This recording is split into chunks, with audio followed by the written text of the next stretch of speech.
भाजपचे नेते प्रवीण दरेकर आपल्या सोबत आहेत। प्रवीण भाऊ, मनसे अध्यक्ष राज ठाकरे यांनी काल बिनशर्त पाठिंबा जो आहे तो महायुतीला दिलेला आहे।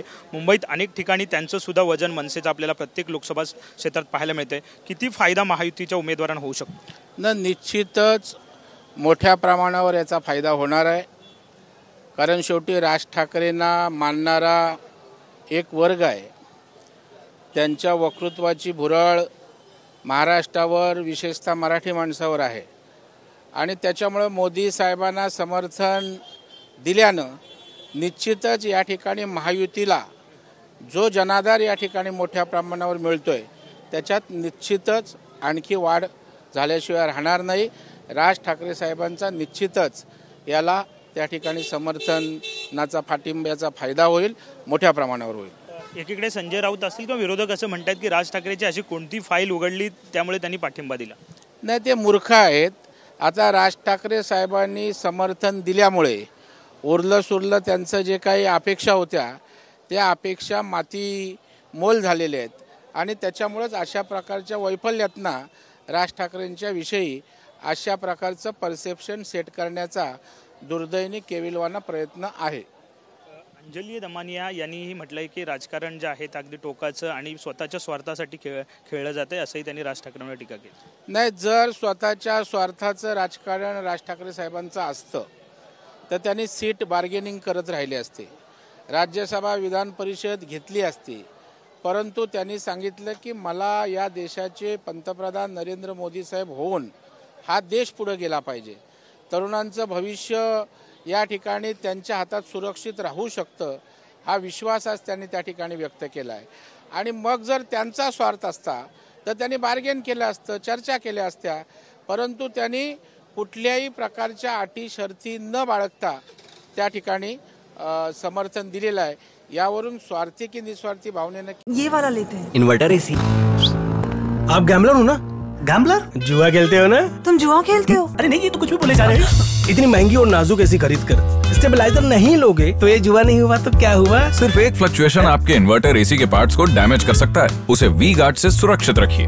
We guard, India's number 1 stabilizer. केलंय हे संपूर्ण त्या ठिकाणी देशाला, महाराष्ट्राला समजतंय। भाजप कुठेतरी राज ठाकरे यांना उमेदवारी देणार होतं, परंतु चिन्ह जे आहे त्यावरून कुठेतरी बार्गेनिंग झालं नाही, म्हणून त्यांनी जे आहे ते उमेदवारी घेण्याचं नाकारलं असंही बोललं जाते, कारण त्यांना जे इंजिन चिन्ह आहे त्यावरतीच उमेदवारी काही हवी होती। नाकारलं, काय झालं, चर्चा झाले, हे आपल्याच माध्यमात चालतात।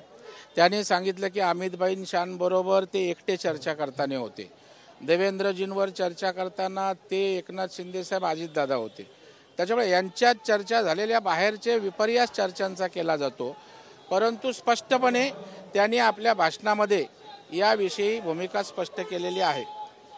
दुसरा असा एक प्रश्न आहे की आपण जर पाहिलं तर नाना पटोले यांचा एक अपघात जो आहे तो झाला, या अपघाताला मागे काहीतरी घातपात होता असाही त्यांनी आरोप केला आहे, कुठेतरी बोट जो आहे तो सरकारकडे दाखवला जातो। नाही, मला असं वाटत नाही।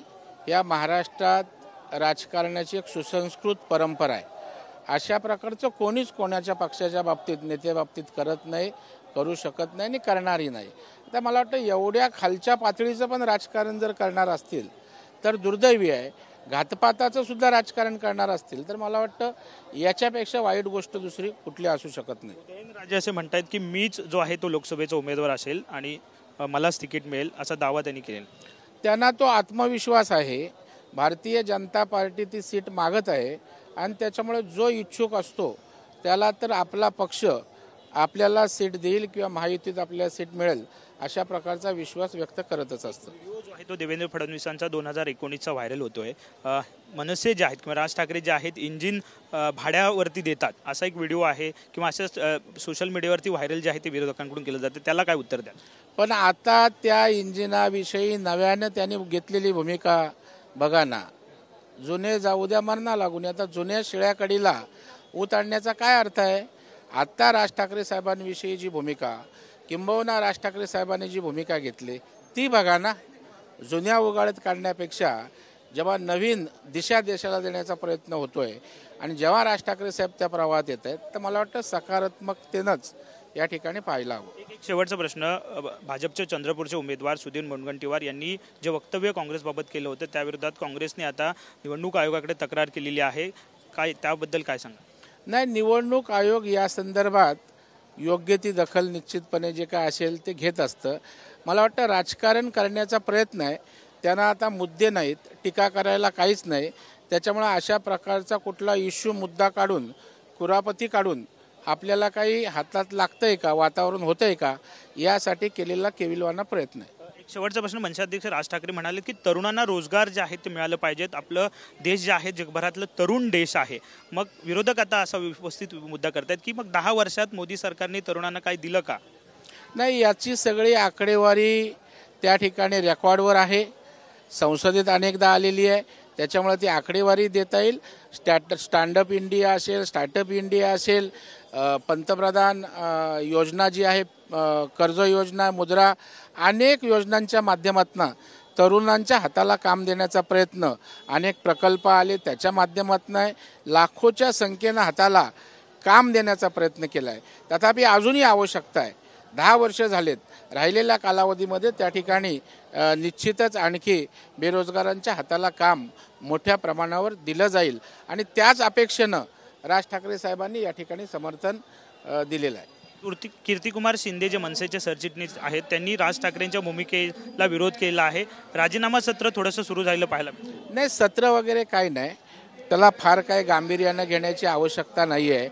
ज्या वेळेला जनमत ज्या बाजूला आहे त्या जनतेच्या जनमनाचा कानोसा पल्स ओळखणारं राज ठाकरे नेतृत्व आहे आणि त्याच्यामुळे आज देशाला मोदी साहेबांची गरज आहे आणि त्याच्यामुळे जनतेला भावणारा, कार्यकर्त्यांना भावणारा निर्णय त्या ठिकाणी घेतलेला आहे. आता एखाद दुसरा अपवाद अशा प्रकारचा राजीनाम्याचा होऊ शकतो. साहजिकच आहे. प्रवीण दरेकर आपल्यासोबत होते. त्यांनी विविध प्रश्नांची उत्तरं जी आहेत ते आपल्यासोबत दिली पाहायला मिळत आहेत. कॅमेरामॅन रोहन पवारसह विनायक डावरू, TVNN मराठी, मुंबई.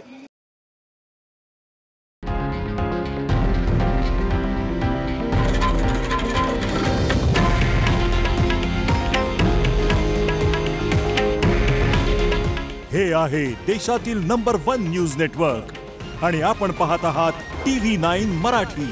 काळजी तुमची, हित महाराष्ट्राचं.